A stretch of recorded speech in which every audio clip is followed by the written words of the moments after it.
They believe in others and they believe in the cause. He believes in himself that he has the ability to change.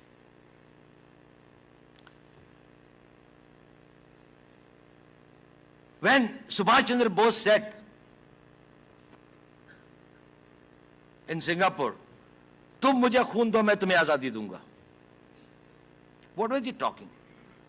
Some small contingent of Indian soldiers who have joined the INA, some of them are not even fully trained in some of this thing. The mighty British Empire, which is almost at this thing of winning the Second World War,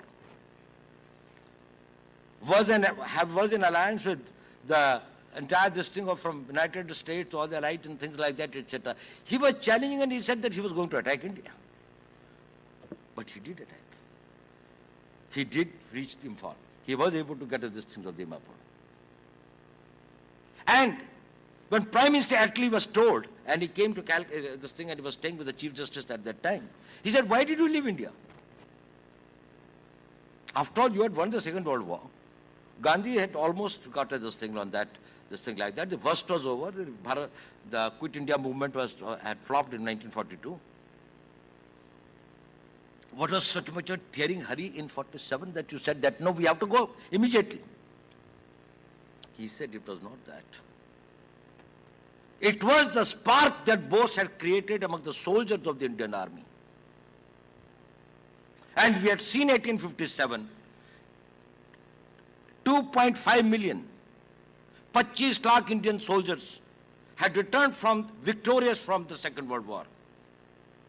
And when the incidents like this started taking place, there was this thing, revolt in the Karachi Naval Dak base, there was this thing in Jabalpur, there was this thing in Asansol, and so many places, and people joined the INA. He said, "We knew we will not be able to take this country and hold this country." It was the threat of Subhash Bose, the rising of Indian nationalism, that we knew it's a matter of time. And if we do not quit voluntarily, we will quit in a way that will be a bloodbath.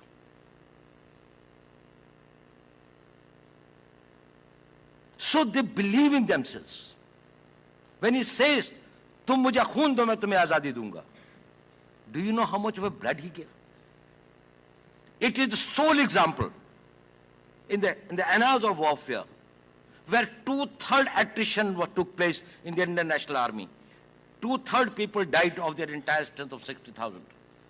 And still, they kept on fighting and were even tried in independent India after that. And the government never rehabilitated this thing or integrated them into the Indian Army. But anyway, that's...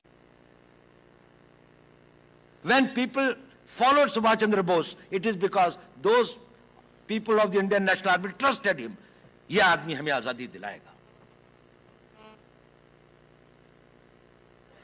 Because he trusted them, they died for him. Because they died for him, India got independence. It is that Britishers understood that a revolt in the Indian Army is something that they will not be able to handle. We were also brainwashed after the failure of the first war of independence in 1857, that at the peak of the British presence, we had only 44,000 British soldiers in India. And we were at that time 400 million people. Why did we tolerate them? An English author wrote a book when Robert Clive won the Battle of Plassey, and he came to Murshidabad in a victory celebration, came walking. 5 lakh people stood on either side of the road and threw rose petals to welcome him. So an English author writes, his name is Collins, then I was thinking that suppose these 5 lakh Indians, instead of throwing rose petals, had picked up a stone and thrown at Robert Clive, what would have happened?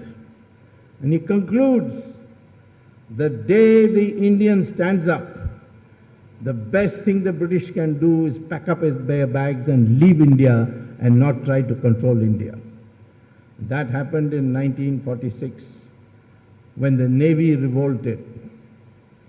Subhash Bose's trial, they came to the conclusion that now we can't stay.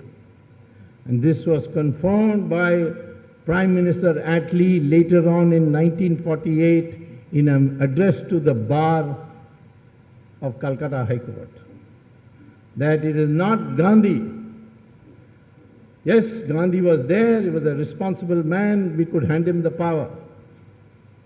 But the real reason we made the decision was that we now felt India can't be controlled. The mindset had started to change, so better get out before they swallow us.